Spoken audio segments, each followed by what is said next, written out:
Gracias, Señor. Amén. Pueden sentarse, amados. Aleluya. Y damos gracias al Señor que nos permite estar aquí en su casa, el día domingo, el día del Señor, para glorificarlo. Si usted está por primera vez con nosotros o está conectado por primera vez a nuestra transmisión en vivo, le damos la bienvenida a la casa del Señor. Y como ha visto, estamos comenzando la época de Adviento o del advenimiento de nuestro Salvador, la celebración. Este año estaremos predicando 4 sermones que están basados e inspirados en el libro de Tim Keller, La Navidad Oculta. Nosotros quisimos ponerla escondida porque la palabra oculta para alguna gente es un poco rara, ¿verdad? Y preferimos entonces la Navidad escondida. Y como van a ver, en cada uno de los domingos de los sermones va a haber una de las velas encendidas hasta culminar con el 4.º sermón de Adviento. Es importante explicarle en un par de minutos por qué hacemos esto, por qué detenemos la serie, por ejemplo, de Hechos, que está tan extraordinaria, y por qué hacemos un alto para celebrar el advenimiento de Cristo. Es importante que entendamos que no todos los creyentes que formamos la iglesia estamos en el mismo nivel de conocimiento, en el mismo nivel espiritual, en el mismo nivel de entendimiento bíblico. Y para todos nosotros, sea que llevemos siglos en el Señor, es necesario en esta época detenerlo todo para hacer una reflexión profunda acerca del milagro más grande que nosotros podamos tener a través de la Escritura. La Escritura está llena de obras sobrenaturales de Dios, hay milagros contundentes, extraordinarios, gigantescos, pero el milagro de la encarnación, hermanos, es el milagro más grande, la obra sobrenatural más grande que nosotros vemos. Es lo que separa el cristianismo de cualquier otra religión en la faz de la tierra. En ninguna religión humana usted tiene un Dios que se entregue a sí mismo por aquellos que le adoran, por aquellos que Él ha escogido. En ninguna religión humana usted tiene un Dios que derrama gracia sobre aquellos que le adoran a tal grado que es el costo de su propia vida, que es el costo de Él tomar humanidad. En ninguna, hermano, usted puede hacer un estudio antropológico y un estudio religioso de todas las religiones del mundo, y en ninguna usted va a encontrar lo que es la realidad de la encarnación. El cristianismo es único porque el cristianismo no es una religión más. El cristianismo es Dios, el único Dios verdadero, salvando al hombre que no lo merece. Entonces es importante que en el mes de diciembre tomemos los 4 domingos antes del 25 de diciembre, antes del 25, para reflexionar profundamente. Lo hacemos juntos, lo hacemos como congregación, pero también debemos hacerlo en privado o en la familia, tener devocionales juntos para reflexionar en la gloria de la encarnación, la gloria de la salvación, y suplicar a Dios, hermanos. Es una oración que le invito a hacer y que yo he comenzado a hacer apenas reciente. El Señor ha puesto eso en mi corazón para orar por mí, por mi familia, por ustedes, que recuperemos el asombro que hemos perdido ante la gloria de la encarnación, de la crucifixión, de la resurrección. Nosotros pertenecemos a una generación que está perdiendo la capacidad de asombrarse. Y le explico por qué. Nosotros somos sobresaturados de estímulos externos, hermanos. Hay una sobresaturación de estímulos externos. La tecnología ha hecho que seamos adictos a la estimulación externa. Estamos llenos de aditamentos, aparatos electrónicos, pantallas, todo el tiempo recibiendo información, insumo a través de lo que es audiovisual, a través de las imágenes, a través del audio, de lo que estamos viendo, y todo el tiempo estamos siendo estimulados. Y esta sociedad, dicen algunos expertos, va camino a una sobresaturación tal. De hecho, comencé 2 capítulos de un libro que no es cristiano, es un libro de una educadora, es un libro secular si le quiere llamar así, pero que ella concuerda con este punto en que la generación que se viene levantando estará peor que nosotros en cuanto al asombro. Ellos no tendrán capacidad de asombrarse por nada en esta tierra, porque un niño que comienza con un celular desde los 3, 4, 5 años, cuando llegue a la adolescencia, estará tan sobresaturado de estímulos externos que ya nada lo moverá, ya nada le moverá el corazón. Y Navidad es el momento para detener todo y decir: Señor, devuélveme el asombro reverente por tu salvación. Devuélveme el asombro reverente por ver el nacimiento de Cristo. Dios tomó humanidad, hermanos. Dios tomó humanidad porque era la única forma de venir a rescatarnos. No había otra forma. Si hubiese otra, Dios lo hubiera hecho de esa manera. La única forma era que Dios tomara humanidad.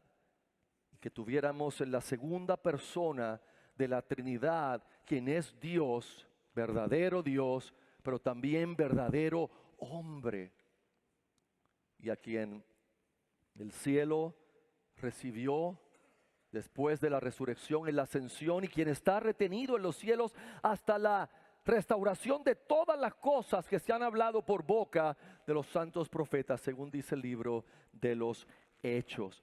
Entonces, todavía no es el sermón, estoy dándole el porqué de estas series. ¿Y sabe por qué tengo que hacer esto? Porque en una congregación como esta, y lo digo con respeto, siempre vamos a tener 2 fuerzas que representan aún la sociedad. Siempre vamos a tener gente que en este mes de diciembre se envuelven tanto en la Navidad equivocada, en la Navidad ficticia, en la Navidad que no es, que se ven tentados a ser como el mundo, a vivir como el mundo, y se ven tentados a sencillamente darle la espalda al Señor, tratando de en un mes de satisfacer lo que solo Cristo puede satisfacer en sus vidas. Y eso lo tenemos y oramos, y como Luis David oramos por aquellos hermanos que en estos tiempos son tentados, otros se deprimen y son tentados a simplemente estar deprimidos durante este tiempo de Navidad. Pero hay otros hermanos en la iglesia que se hacen como los custodios de que la iglesia no celebre nada que tenga orígenes paganos o nada que se conecte con paganismo, y entonces son como el Grinch que se robó la Navidad.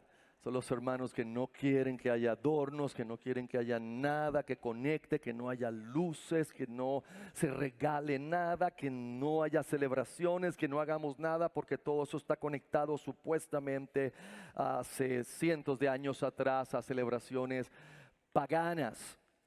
Entonces esas 2 vertientes siempre van a estar.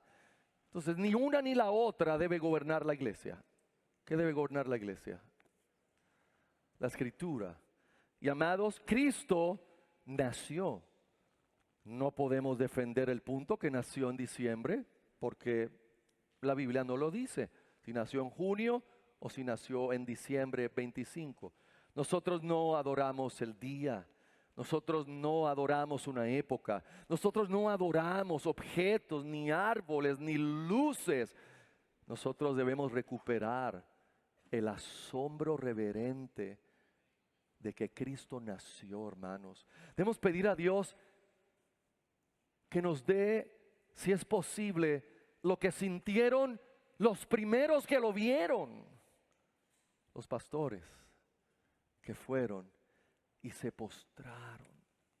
¿Desde cuándo usted y yo no nos postramos ante Dios, hermanos? ¿De cuándo usted y yo no somos movidos por algún impulso de nuestro corazón para postrarnos aquí en la iglesia? Si ahora nos postramos aquí nos sentimos raros porque no se manifiestan muchas emociones en la iglesia. Somos reformados. Los reformados no son muy emocionales. Es interesante, hermanos.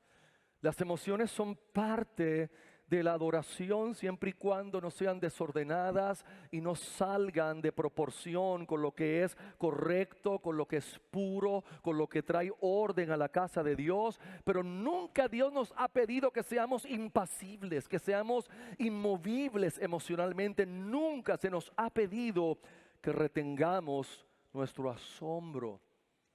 Una iglesia que pierde su asombro es una iglesia que se vuelve dura, que se vuelve insensible, que nada la mueve. Y mi oración, comenzando conmigo, con mi familia, con los ancianos y con la congregación, es que recuperemos la inocencia y el asombro ante Dios, ante lo que Él ha hecho por nosotros. Y sí, en la cruz está la obra de Cristo, pero para ir a la cruz, Él tuvo que nacer. Y vuelvo, si fue en junio o fue en diciembre, es inmaterial.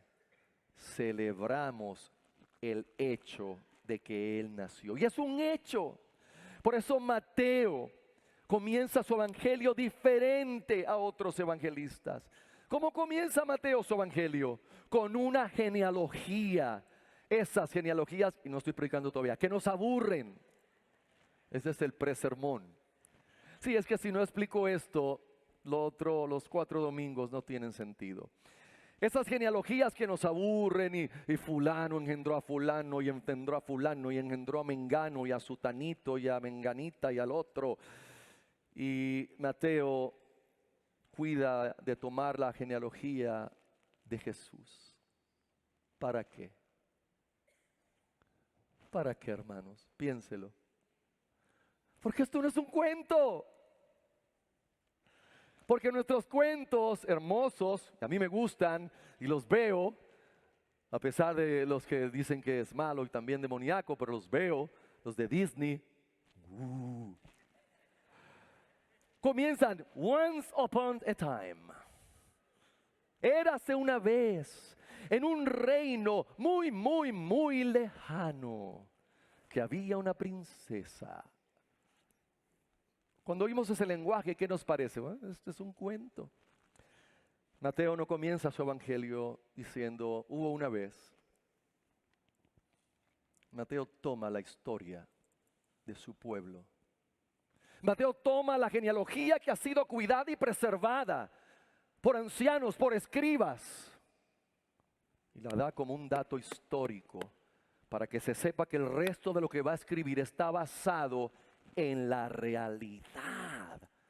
Cristo nació, hermanos, y nació de una virgen, y pastores humildes en el campo recibieron mensajeros, huestes de mensajeros celestiales que cantaron y adoraron a Dios diciéndoles, os ha nacido en la ciudad de Belén un Salvador, que es Cristo el Señor.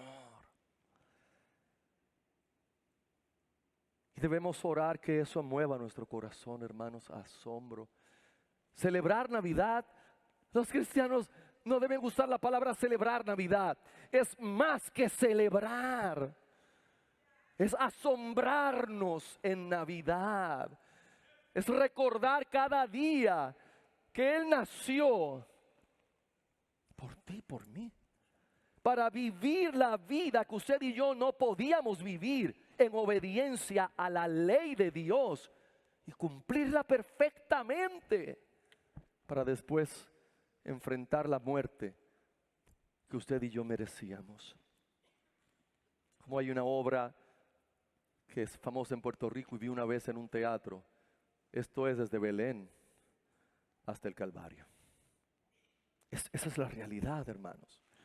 Y por eso el título del libro, La Navidad Escondida.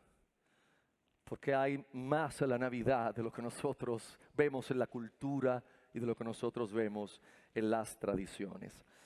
Y vamos a usar un pasaje del profeta Isaías para comenzar esta serie de sermones. Isaías capítulo 9. Profeta Isaías en el capítulo 9. Isaías, si usted lo ha leído, como usted sabe, es un libro profético.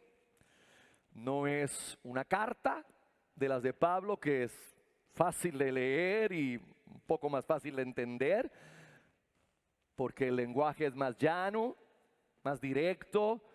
Isaías es un libro profético, tiene muchas figuras del lenguaje, porque así se expresaban los profetas en la antigüedad, y por lo tanto es un libro que amerita detenerse uno en él para explorarlo cuando uno lo va a leer y ver esas figuras, qué es lo que dicen, qué es lo que nos comunican, qué le comunicaron a la audiencia original, que básicamente era el reino del sur o Judá.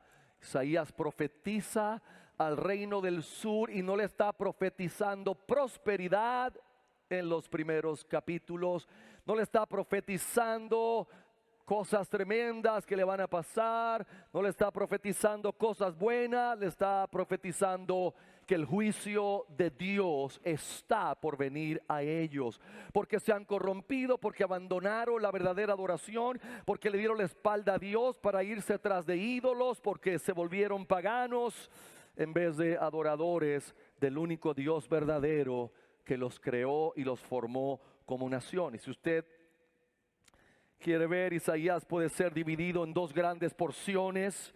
En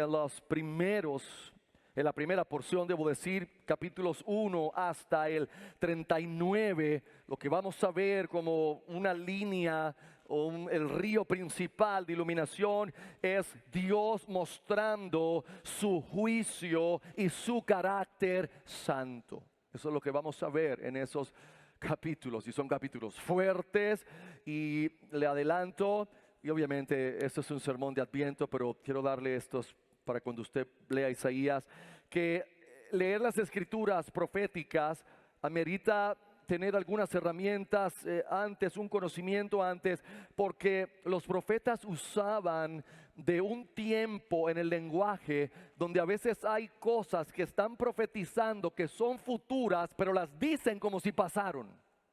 Entonces uno tiene que ir al elemento histórico, pero ven acá, cuando se profetizó esto pasó ahí. No, no pasó ahí, eso pasó en tal año, pero el lenguaje, o sea, para el profeta era tan cierto, tan verdadero que Dios le había hablado, que el lenguaje que usaba era pasado, con juicio, pero a veces también con la gloria futura, con las cosas futuras, las profetizaban como que está sucediendo, pero realmente estaban mirando hacia el futuro. Recuerde que el profeta, lo que Dios le abría era una ventana al futuro, y él entonces escribía y hablaba las cosas que Dios le dio. Luego, en la segunda parte del libro de Isaías, capítulos 40 al 66, el hilo de revelación lo que nos lleva es a ver a Dios como el confort y el redentor de su pueblo. Sí va a haber juicio, pero Dios va a restaurar a su pueblo, y usted tiene del 40 al 66, ahí están los capítulos que algunos llaman los capítulos mesiánicos, pero hemos aprendido que toda la Biblia habla de Cristo, pero no podemos negar que son capítulos mesiánicos, quizás los más mesiánicos que encontramos en toda la Escritura. Así que hay profecía en Isaías, hay historia y hay escrituras que apuntan al Mesías prometido. Así que con todo eso en mente, vamos entonces a Isaías capítulo 9. Primero el verso 2 y después saltamos al verso 5. El pueblo que andaba en tinieblas vio gran luz, los que moraban en tierra de sombra de muerte, luz resplandeció sobre ellos. Porque todo calzado, verso 5, porque todo calzado que lleva el guerrero en el tumulto de la batalla y todo manto revolcado en sangre serán quemados, pasto del fuego o combustible del fuego. Porque un niño nos es nacido, hijo nos es dado, y el principado sobre su hombro, y se llamará su nombre admirable, admirable consejero, Dios fuerte, Padre eterno, príncipe de paz. Lo dilatado de su imperio y la paz no tendrá límite sobre el trono de David y sobre su reino, disponiéndolo y confirmándolo en juicio y en justicia desde ahora y para siempre. El celo de Jehová de los ejércitos hará esto. Bien, hay un grato recuerdo que yo, de los muchos por la misericordia y gracia de Dios que guardo de mi niñez con mi familia, pero tiene que ver con la Navidad y tiene que ver con la generación en que yo me crié, y eso era como a finales básicamente de los 60 y principios de los 70.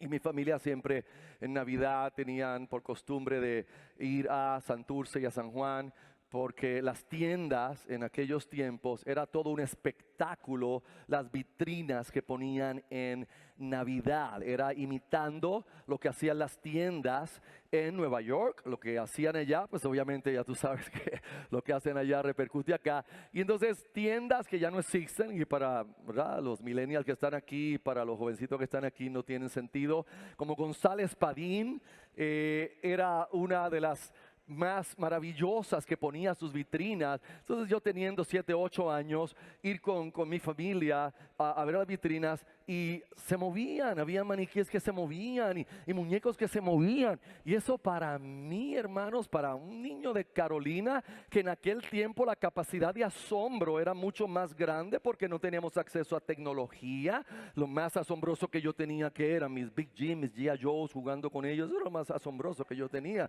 Entonces ver un venado, un reno moviendo la cabeza y esas cosas así, eso era como wow. Para mí era grande, la nieve, cayendo nieve en la vitrina, era impresionante ver las luces, sobre todo las luces de Navidad que engalanaban la ciudad completa cuando Santurce era Santurce, no en el día de hoy, y el viejo San Juan, luces y luces. Y luego vino también una época más tarde, ya no yo tan niño, sino más tarde, por lo menos en mi pueblo, Carolina, donde era como una competencia de calles, donde se alumbraban las calles, cada casa. Ellos se ponían de acuerdo en esa calle y era un espectáculo. Hasta a veces las noticias iban para mostrar, porque era un espectáculo, hermanos, y habían filas de carros. ¿Usted vivió eso? Habían filas. Aquí en Caguas lo hacían.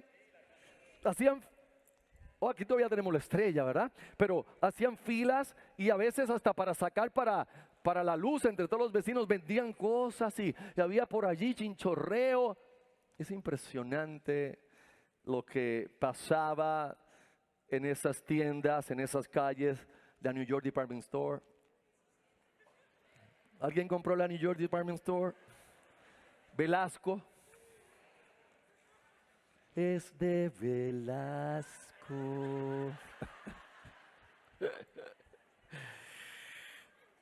Bueno, mi papá siempre fue un hombre exagerado en sus cosas, en sus regalos. Y él hacía de ese viajecito allá todo un acontecimiento, y de verdad que yo agradezco que mi capacidad de asombro fuera alimentada por él de esa manera. Hoy, cuando yo tengo todas esas memorias inundando mi corazón, traigo a mi corazón la reflexión de que toda luz natural o artificial apunta a aquel que es la luz del mundo, hermanos. Toda luz en la tierra, el sol, y toda luz que el hombre ha creado, que ahora tenemos las LEDs y toda esa tecnología maravillosa, todo eso lo que hace es apuntar a la verdadera luz. aquel que dijo: yo soy la luz del mundo. Entonces, el título de este sermón es: una luz les amaneció. Una luz les amaneció. Y vamos a trabajarlo en 4 encabezados simples. El primero: las tinieblas del mundo. Y hermanos, yo no tengo que tratar de convencer a nadie que el mundo está lleno de tinieblas. Tinieblas espirituales me refiero. Eso no tengo que disertar en eso. Usted de solo mirar el mundo, pero también el mundo de aquel entonces. El mundo al cual Isaías profetizó y el mundo al cual Cristo llega estaba sumido en tinieblas espirituales. Si usted se pone a mirar, la realidad es que había violencia, había gente desposeída, habían inclusive refugiados. La familia de Jesús mismos tuvieron que ir a Egipto bajo amenazas que Dios les avisó de lo que podía pasar con el niño. Entonces es importante que entendamos que el pueblo que estaba asentado en tinieblas vio gran luz. Y a los asentados en región y sombra de muerte, una luz les amaneció. Mateo 4 cita a Isaías. Mateo, después de la genealogía, después de plantar la realidad, este Cristo es real, este Jesús es real. No es un mito, no es una tradición, no es un invento de una religión. Entonces Mateo cita al profeta Isaías, trabajando con esa hermosa y gloriosa profecía de que el pueblo que estaba asentado en tinieblas vio gran luz, y a los asentados en región y sombra de muerte una luz les amaneció. Pero en Juan capítulo 1, el verso 9, se nos dice que aquella luz verdadera que alumbra a todo hombre venía a este mundo. Aquella luz verdadera, hermanos, que alumbra a todo hombre, venía a este mundo. En el mundo estaba, y el mundo por él fue hecho, pero el mundo no le conoció. Ahora, ¿de qué manera está el mundo en oscuridad? Es una buena pregunta. ¿De qué forma? Y la Biblia, cuando miramos el tema, si usted quisiera buscar en la Biblia el tema de la oscuridad, el tema de las tinieblas, hay 2 formas principales en que el mundo está en tinieblas. Lo primero es la maldad. La Biblia asemeja a la maldad con las tinieblas, con la oscuridad. El mal, me refiero, el mal está ahí colocado de manera que se pueda hacer una similitud entre el mal y lo que es oscuridad y tinieblas. Pero también es importante que entendamos que la ignorancia en la Biblia es comparada con la oscuridad, con las tinieblas. Y hay tanto en el día de hoy, lo había en el día de Isaías, lo había en el día que Cristo nació, o en el tiempo que Cristo nació, y lo tenemos hoy. Tenemos el mal que pareciera crecer, pareciera agigantarse en la sociedad, pero también tenemos la ignorancia que nos trae el desconocimiento, que nos trae la situación de que el mundo piensa que tiene en sí mismos la forma de solucionar esto. La gente piensa que de sí mismos pueden tener luz. La gente piensa que de sí mismos ellos pueden mejorar este mundo, y tratan de en Navidad hilvanar ese pensamiento. Y la Navidad secular se trata de eso. Si usted oye a la gente secular, a la gente no creyente, hablando de la Navidad, eso es lo que usted va a oír.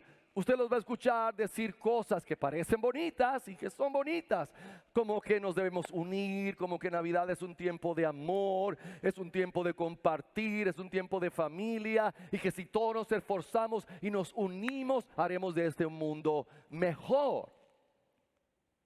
Pero eso es lo que la Biblia nos dice que es la Navidad. No, hermanos, por eso es la Navidad escondida, por eso queremos ver qué hay escondido detrás de la Navidad, qué hay escondido detrás del nacimiento del Salvador, qué hay escondido detrás de Dios tomando humanidad. Y cuando nosotros vemos el contexto del pasaje de Isaías que tomamos como tema, el contexto de Isaías 9, es que podemos comenzar a entender un poco. Y obviamente este es un sermón de Adviento, no es una exposición del pasaje de Isaías. En algún momento Isaías será nuestro libro para exponer domingos, capítulo por capítulo, pasaje por pasaje, pero hoy lo que hacemos es tomar un sermón un poco más temático, pero no podemos dejar de tomarlo en su contexto y mirar qué es lo que significó para esta gente y significa para nosotros estas palabras que algunas parecen bastante raras por el lenguaje que Isaías está usando. Y si miramos el capítulo 8 de Isaías para ver contexto, miramos el verso 19, Isaías 8:19, y si os dijeren, preguntad a los encantadores y a los adivinos que susurran hablando, responded, ¿no consultará el pueblo a su Dios? ¿Consultará a los muertos por los vivos? Verso 20, a la ley y al testimonio. Si no dijeren conforme a esto, es porque no les ha amanecido. Uno de los pecados aborrecidos por Dios y por los cuales juicio estaba para venir sobre su pueblo y sobre esta gente es que cuando estaban en angustia, cuando estaban en situaciones angustiosas, en vez de tornarse a la escritura, en vez de tornarse a la ley de Dios, en vez de buscar la iluminación en la luz de Dios, se tornaban a la oscuridad, buscaban a los mediums, buscaban a los que consultaban a los muertos para ver qué les deparaba el futuro o para que les dijeran qué tenían que hacer en tal o cual situación. Ese es el contexto de lo que vamos a ver entonces en el capítulo 9 y en los otros capítulos del resto de Isaías. Entonces el verso 22 todavía nos trae más claridad. El verso 22 del capítulo 8 de Isaías dice: y mirarán a la tierra, y he aquí tribulación y tinieblas, oscuridad y angustia, y serán sumidos en las tinieblas. ¿Qué es lo que está pasando aquí? ¿Qué es lo que quiere decir esto? Mirarán a la tierra. Hermanos, de verdad que es triste pensar que nuestra sociedad cree que dentro de ella misma y dentro del ser humano van a encontrar cómo mejorar el sufrimiento, la angustia, el dolor de un mundo caído. Hay gente que realmente cree eso, hermanos. Hay gente que realmente tienen buenas intenciones, pero están en tinieblas y están buscando la solución en las tinieblas. ¿Usted no se ha dado cuenta cómo estamos llenos de expertos hoy? Expertos en cada campo. Todo el mundo habla con una autoridad. Y hay expertos en economía, hay expertos en psicología, hay expertos en neurociencia, hay expertos en cómo criar a los niños, hay expertos en cada cosa. Y la sociedad, el mundo, mira a ellos. Está mirando al mundo. Y sí, los expertos no niegan la realidad. Dicen, no, esto está malo, hay tinieblas, hay dolor, pero tranquilos, porque estamos dando pasos, dicen ellos, estamos dando pasos gigantes para resolver esto y llegar a ser una sociedad realmente progresista. Oh, hermanos, ellos están ciegos, ciegos guiando ciegos, creyendo que están mejorando. Nada está mejorando en el mundo. Nada está mejorando. Nada. La familia no está mejorando. Para algunas de estas personas han mejorado la familia porque ahora la adopción de niños por parejas del mismo sexo es posible en el mundo. Ellos dicen, ¿ves? Estamos lográndolo. Esto ha mejorado la familia. No, hermanos, esto no ha mejorado la familia. El hecho de que Ricky Martin pueda adoptar tantos hijos es motivo de oración y suplicarle al Señor, Señor, detén esto. Detén ese hombre de seguir dañando la vida de niños que al parecer van a tenerlo todo y serán felices, pero están criándose en tinieblas, en oscuridad, en un sistema que cree que tiene lo necesario para salvarse a sí mismo.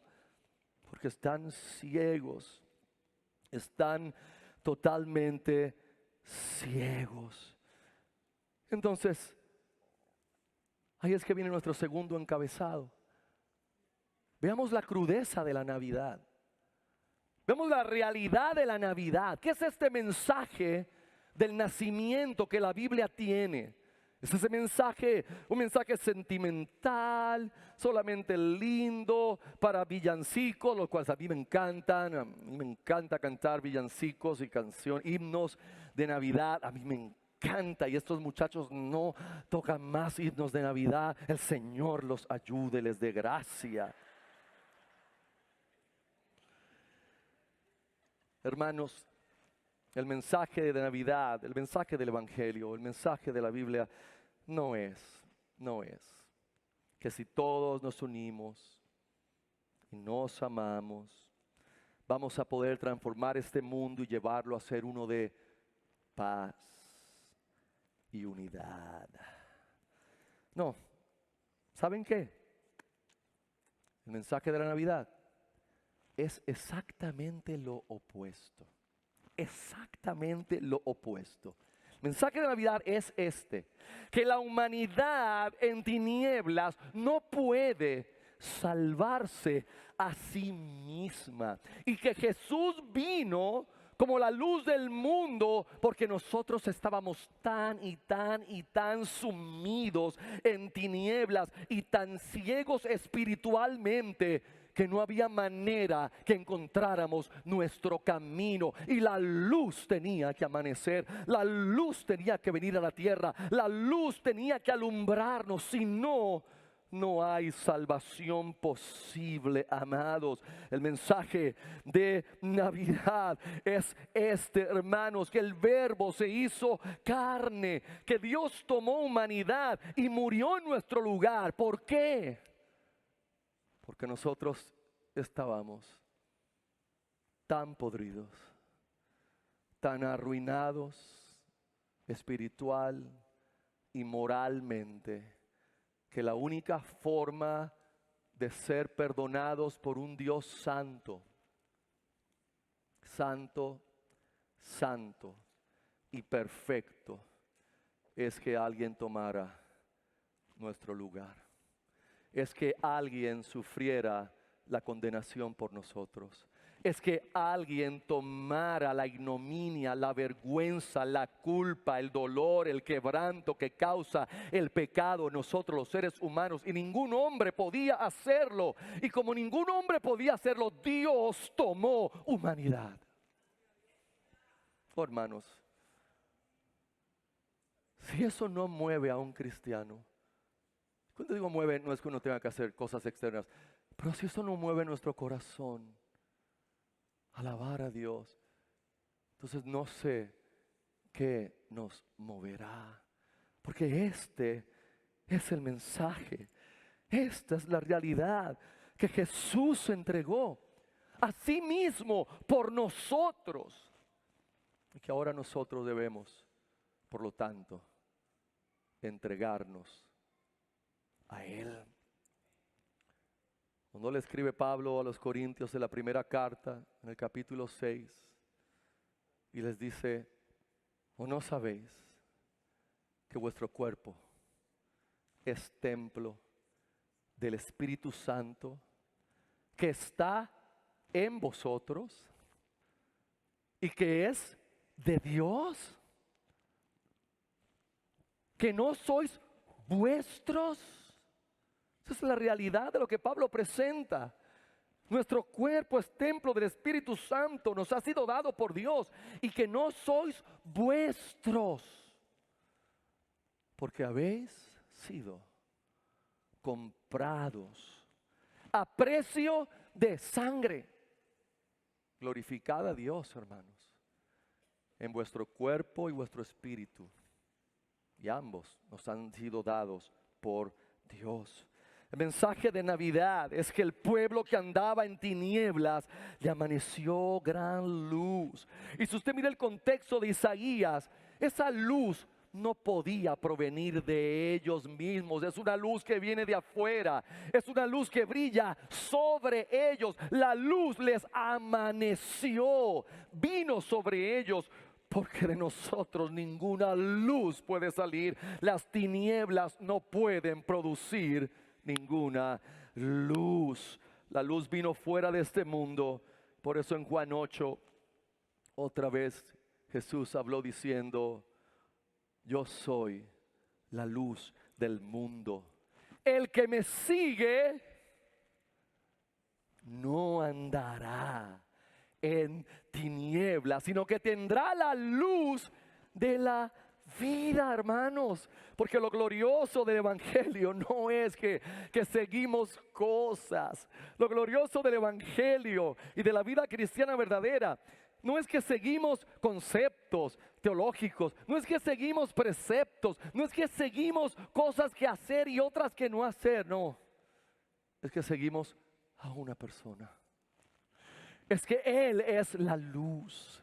No es que Él da cosas que producen luz, no, Él es la luz. Y solo teniéndole a Él es que yo tengo la luz en mi vida. Tercer encabezado, el significado y el amanecer de la luz. Hermanos, Isaías está usando lenguaje en medio de su profecía tipológico. Cuando habla de amanecer de esta luz, obviamente está hablando del sol. Está buscando comparar este sol, esta luz que amanece sobre la tierra todos los días, que es la fuente de vida en la tierra. Usted sabe que el sol es la fuente de vida en la tierra. Si el sol dejara de ser, ¿qué pasaría con el planeta Tierra? Nos morimos, nos congelamos y nos morimos. No hay vida, no hay plantas, nada puede tener vida, simplemente desapareceríamos. Porque así como la luz solar es la fuente de vida biológica en la tierra, así Dios, hermanos, es la fuente y sostenedor de toda la existencia humana. ¿No le dijo esto Pablo a los griegos en Hechos capítulo 17? Porque en Él vivimos y nos movemos y somos. Como algunos de sus propios profetas han dicho, porque el linaje suyo somos. Es Dios quien sostiene la vida.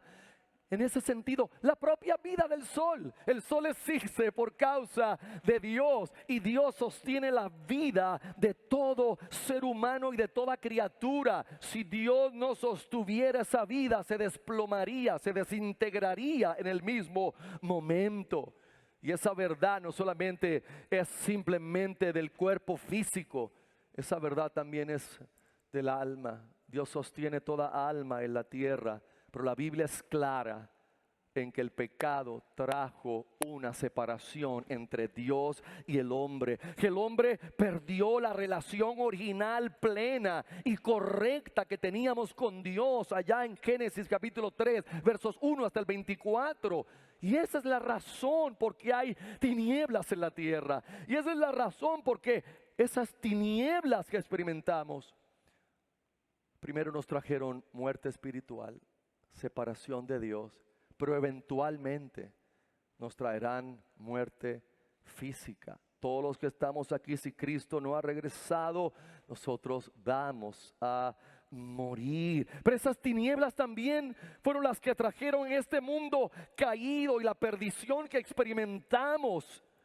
Esa pérdida de esperanza ese vacío de sentido en la vida, esa esclavitud a adicciones, ese sentido de frustración, de incapacidad, ese descontento profundo que no puede satisfacerse con nada, esa vergüenza, las luchas con identidad, esa incapacidad de poder cambiar. Todo eso está en un mundo caído y la luz vino a nosotros porque esa era nuestra condición. La luz vino porque esa era nuestra condición. Y así como el sol o la luz del sol ilumina la verdad de las cosas, cuando hay luz uno puede discernir las cosas mejor. Trate de vestirse oscuro y tenga cuidado cuando salgas, que la ropa esté al revés, que tengas un zapato de un color en un pie, un zapato de otro, que si te maquillaste tengas así como las egipcias, un rabo para acá, otro rabo para otro sitio, porque es la luz la que define. La luz da definición. Si usted es soltero o soltera y cuando esté buscando la gracia de Dios, busque donde se vea, donde haya luz. Que después no se aceptan devoluciones, ¿sabe? Esto no es como Costco. Aquí no puede volver. Esto no lo había visto bien en la luz. Míralo bien, que la luz saca todo. La luz demuestra todo, hermanos. ¿Por qué? Porque la luz revela la verdad. En las tinieblas uno puede esconder cosas, pero la luz revela la verdad.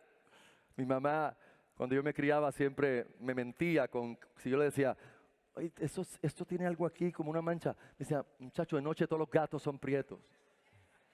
¿A su mamá le dijo eso alguna vez? Entonces todos los gatos son prietos. Cuando iba a la iglesia, ¡pum!, prendían esa luz y mi mancha se veía todo peor. Se veía horrible. Yo decía, mi mamá me miente con que todos los gatos son prietos de noche. Primero que yo no era un gato. ¿No es esta lámpara a nuestros pies y lumbrera a nuestro camino? ¿No es esta luz de Dios para que conozcamos la verdad y ya no andemos en las tinieblas de la ignorancia de Dios? Y Dios tuvo que darnos esto, ¿por qué? Porque Dios, siendo quien es, yo no tengo manera de conocerlo a Él si Él no me ilumina para conocerle. Él es tan grande, tan infinito, tan extraordinario, tan glorioso, que Él tuvo que darme toda esta luz a usted y a mí, para que podamos conocerle a Él y a su Hijo Jesucristo, a quien Él ha enviado, hermanos. No hay manera de conocer a Dios. Ahora, la luz solar también es hermosa. Yo no sé usted, le hablo de mí 2 minutos. A mí me encanta la claridad, la iluminación, el sol. Mi día preferido es un día absolutamente soleado, donde casi no hay nubes, y si no hay ninguna mejor, que el cielo se ve totalmente azul, no hay nubes que amenazan con venir. A mí me encanta el día. Es más, le digo algo, aunque Dios creó el día y la noche, yo prefiero el día. A mí la noche no me gusta mucho cuando llega. Es como que, ya se va a acabar esto, hay que dormir. A mí no me gusta dormir, hay que dormir, hay que irse a la cama. El día debería durar más, yo debería vivir en Alaska y que el día dure un montón de tiempo. Porque me gusta la luz. La luz deja ver la belleza. La luz, de hecho yo considero la luz hermosa. El ojo humano es atraído a la luz. El ojo humano siempre busca, Dios lo creó de esa manera, busca aquello que está más iluminado que lo que está obviamente en oscuridad. Y eso nos recuerda que la luz evoca entonces gozo, alegría, regocijo. Es verdad que cuando hablamos de romanticismo es como que baja la luz. Pero cuando hablamos de alegría, alegría es toda la luz encendida. Toda luz encendida. Por eso usted ve aquí que aquí baja la luz un poquito cuando estamos adorando. Eso no tiene que ver con nada para manipularle, con nada para... no, es porque el ojo busca la pantalla más claramente cuando bajamos un poco la luz allá. Nada tiene que ver con alguna manipulación emocional. Pero la luz evoca gozo, belleza. Por eso San Agustín, cuando estaba escribiendo su libro, Las Confesiones de San Agustín, él escribe en el primer capítulo: nos hiciste para ti, y nuestro corazón está inquieto hasta que descanse en ti. Hermanos, Dios nos creó para la luz. Dios nos creó para encontrar nuestra satisfacción en la luz, en Cristo. Él es la luz, y toda satisfacción y fuente de satisfacción debe estar en Él. Aún las cosas de la vida que son dignas, en aquellas que encontramos gozo, en aquellas que encontramos belleza, en aquellas que encontramos algo que satisface, deben ser miradas y tenidas solo como lo que me apunta a la verdadera satisfacción, a la verdadera belleza que hay en Cristo Jesús. ¿Y cómo es que esta luz amaneció? El pasaje de Isaías. ¿Cómo es que esta luz amaneció? Porque un niño nos es nacido. Él es la luz, hermanos. Es glorioso. Por eso cuando Él vino, hubo coros celestiales cantando, porque la luz venía a penetrar la oscuridad. Un mundo lleno de tinieblas, la luz venía para alumbrar a la humanidad. Un niño nos es dado, hijo nos es dado, y el principado sobre su hombro, y se llamará su nombre Admirable Consejero, Dios Fuerte, Padre Eterno, Príncipe de Paz. Y este niño traería la luz, porque Él es la luz. Y esos 4 títulos que usted ve en ese verso son todos aplicables y aplicados a Dios mismo. Este niño que nació, que Mateo trazó su linaje en su genealogía, no era solamente un niño, era verdaderamente Dios y verdaderamente hombre. El misterio de los misterios, la gloria de toda gloria, Cristo encarnado y ahora mismo sentado a la diestra del Padre, siendo perfecto Dios, perfecto hombre, intercediendo al Padre por nosotros como un sumo sacerdote que puede compadecerse de nuestras debilidades. Dios, no un profeta, no un enviado, no un avatar que vino a mostrarnos quién era. No, es Él mismo. Él no era un simple mensajero celestial. Él es Dios mismo, Emmanuel, Dios con nosotros. Encabezado final: la luz de la gracia. Y es la pregunta lógica: pastor, ¿cómo esa luz puede ser nuestra? En un mundo en tinieblas, ¿cómo esa luz puede ser nuestra? Porque un niño nos ha nacido. ¿Pero cuál es la segunda frase? Hijo, no sé es qué. Dado. Dado. Porque un niño nos es nacido. Hijo, él no está repitiendo la misma frase. Hijo nos es qué. Porque de tal manera amó Dios al mundo, que ha dado.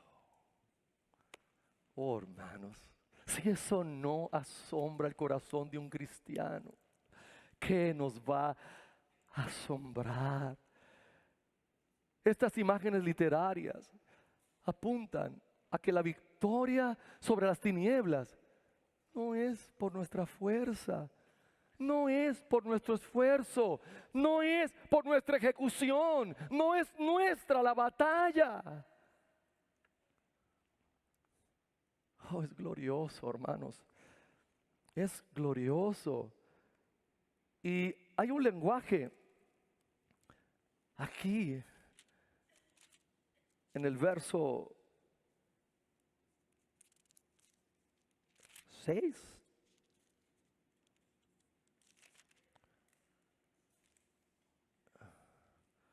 Verso 5. Porque todo calzado que lleva el guerrero en el tumulto de la batalla y todo manto revolcado en sangre serán quemados.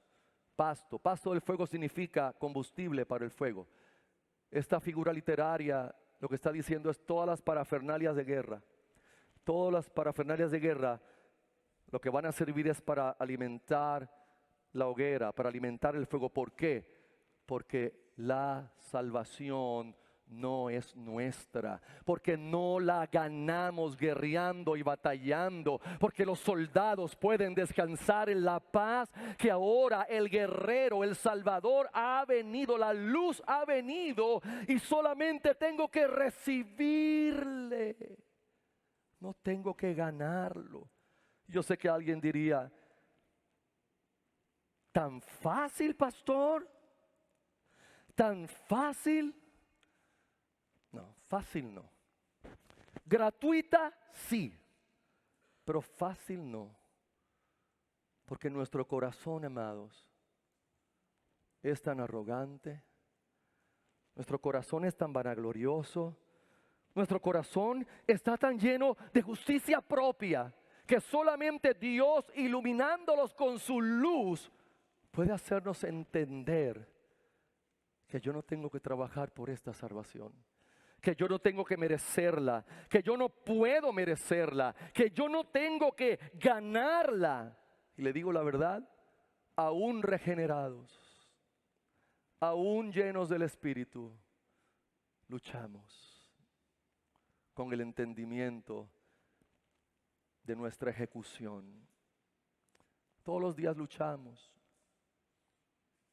Y yo sé que ahora que usted no va a sentir, pero si usted es honesto, los días que mejor usted se porta, usted se siente más cerca de Dios que los días que no se portó muy bien. ¿No es verdad? ¿No es verdad? Los días donde usted hizo sus disciplinas espirituales y oró y se siente que ayudó a aquel, le hizo, es como que me estás mirando con favor. Y eso es exactamente lo que debemos luchar contra, porque Él jamás te deja de mirar, porque Él está mirándote unido a Cristo. Jamás quitará su favor de nosotros, hermanos.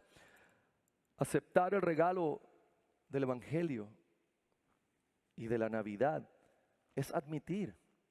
Por eso el orgullo humano no lo permite, a menos que Dios nos ilumine. Es admitir que soy un pecador, que no puedo salvarme a mí mismo, que necesito ser rescatado, que necesito rendirle a Él el control de mi vida. Y nuestro orgullo es mucho, hermanos. ¿Cómo usted se sentiría?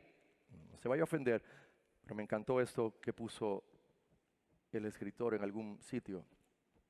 ¿Cómo usted se sentiría si usted tiene un pasadito de libras, ¿verdad? Unas cuantas libras, y alguien de regalo de Navidad te regala un libro? Y cuando cuando rompes el empaque, es un libro de bajar de peso. ¿Cómo? Usted lo tomaría como que, ¡woo! ¡Yes!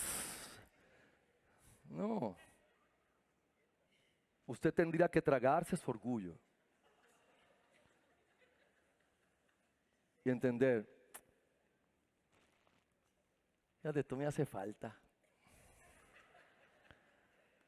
¿No es verdad? O salgamos del tema del peso. Si alguien te regala un libro acerca de cómo ser una persona que se lleve mejor con las otras. O sea que me estás diciendo obeso y sangrón en 2 libros. Pues déjame decirle que la Navidad escondida es que Dios nos ha hecho el regalo más grande, pero para poder recibirlo, usted tiene que tragarse todo su orgullo, toda tu justicia propia, todas tus obras que para Dios son trapos de inmundicia, todo tu sentido de que hay bien en ti y algo bueno en ti, todo eso tiene que ser tragado y aceptar la realidad de que estás en tinieblas, de que estás en pecado y de que necesitas un Salvador. Cuando Jesús murió en la cruz, Mateo dice que densas tinieblas descendieron allí a la tierra. Las tinieblas cubrieron el lugar. Cuando Jesús murió, todo se llenó de tinieblas. ¿Por qué? Porque la luz estaba descendiendo a las tinieblas para que usted y yo ahora podamos venir a la luz. Por eso es que el apóstol Pedro escribe en 1 de Pedro 2:9: mas vosotros sois linaje escogido, real sacerdocio, nación santa, pueblo adquirido por Dios, para que anunciéis las virtudes de aquel que os llamó de las tinieblas a su luz admirable, y a Él sea la gloria por siempre y para siempre.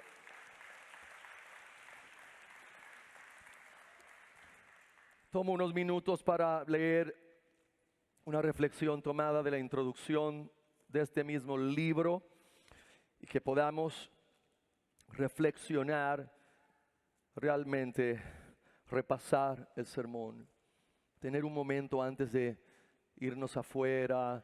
Yo espero que todos se puedan quedar y compartir con nosotros ese tiempo afuera,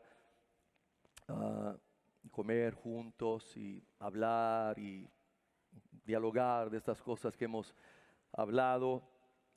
Leo: la Navidad es el único día litúrgico del cristianismo que también es una festividad secular importante. Incluso se podría decir que es la más importante de nuestra cultura. El resultado son dos celebraciones distintas que millones de personas conmemoran al mismo tiempo. Esto provoca malestar en ambas partes. Muchos cristianos no pueden evitar darse cuenta de que cada vez son más las tradiciones navideñas que eluden los demás con cuidado a cualquier referencia de su origen cristiano. La música de fondo en las tiendas ha cambiado de "al mundo paz" por "feliz Navidad, próspero año y felicidad". Promueven esta festividad como un tiempo para estar en familia, para dar y para la paz en el mundo. La Navidad es una fiesta secular maravillosa, escribió un aficionado en la conocida página web Gawker. Por otra parte, los no religiosos no hacen más que descubrir que el antiguo significado de la Navidad sigue colándose sin invitación. Por ejemplo, a través de los villancicos tradicionales, les resulta molesto responder a la pregunta de su hijo: ¿de qué significa esta canción? ¿Para darnos el vivir? ¿A la muerte quieres ir? Como cristiano me alegra compartir con el resto de la sociedad las cosas buenas de este día. La Navidad secular es un festival de luces, un tiempo para las reuniones familiares, el momento de dar con generosidad a los que están más cerca de nosotros y a aquellos que más lo necesitan. Estas costumbres enriquecen a todos y son coherentes con los orígenes cristianos. La Navidad continuará entre nosotros como una fiesta secular debido a que es indispensable en el campo comercial. No obstante, mi miedo es que las verdaderas raíces queden cada vez más escondidas para la mayoría de la población. El énfasis de la luz en la oscuridad viene de la creencia cristiana de que la esperanza del mundo viene de fuera de él. El intercambio de regalos es una respuesta natural al gran acto de autoentrega de Jesús cuando dejó a un lado su gloria y nació como ser humano. La preocupación por aquellos en necesidad recuerda que el Hijo de Dios no nació en una familia aristócrata, sino en una pobre. El Señor del universo se identificó con los más insignificantes y excluidos de la raza humana. Estos son temas significativos, pero cada uno de ellos es una espada de doble filo. Jesús vino como luz, porque nosotros estábamos tan ciegos espiritualmente que no podíamos encontrar el camino. Jesús se hizo mortal y murió porque estábamos tan arruinados en el campo moral que no había otra manera de perdonarnos. Jesús se entregó a sí mismo a nosotros y por tanto nosotros debemos entregarnos por completo a Él. por eso no somos nuestros propios dueños. La Navidad, al igual que Dios mismo, es mucho más asombrosa y amenazadora de lo que hemos imaginado. Cada año la sociedad occidental, más y más secularizada, olvida un poco más sus propios orígenes históricos, muchos de los cuales se basan en los fundamentos de la fe cristiana. Sin embargo, una vez al año, en Navidad, estas verdades fundamentales se vuelven un poco más accesibles para una enorme audiencia. Las ideas esenciales de la fe a veces se hacen visibles en numerosas reuniones, conciertos, fiestas y otras actividades, incluso cuando los participantes no son religiosos. Por ejemplo, vamos a hacer algunas preguntas sobre el conocido villancico "Se oye un son en alta esfera", que se escucha en los centros comerciales, tiendas y por las calles. ¿Quién es este Jesús? Es el eterno Rey, quien de los cielos bajó al seno virginal. ¿Qué vino a hacer? Su misión era ver a Dios y los pecadores reconciliados. ¿Cómo lo consiguió? Haz tu majestad dejado para darnos el vivir. ¿Cómo podemos hacer nuestro este vivir? A través de una regeneración interna y espiritual tan radical que se puede denominar segundo nacimiento o nuevo nacimiento. Este villancico nos da un resumen de toda la enseñanza cristiana de la Navidad, con una economía de estilo excelente. Aunque la mayoría de las canciones y de los textos bíblicos de Navidad más conocidos no son tan detallados, es verdad que cada año, en un periodo concreto, cientos de millones de personas podrían disponer de este mismo conocimiento si se molestasen en hacerse este tipo de preguntas. Entender la Navidad es entender el cristianismo básico, el Evangelio. Mi deseo es que cuando el lector termine el verdadero significado de la Navidad, ya no esté escondido. Amados, antes de orar, yo solamente les digo esto. Nosotros entendemos que en este tipo de temas hay libertad para cada cual ver las cosas que celebra y las que no celebra. Pero cuando hablamos de la doctrina bíblica de la encarnación, eso no es a nuestra discreción. Usted puede decirme, no, pero no lo celebro en diciembre, yo lo voy a celebrar en junio. Celébrelo cuando usted crea que debe celebrarlo, pero nadie puede negar que en este tiempo hay una excelente oportunidad para el evangelismo.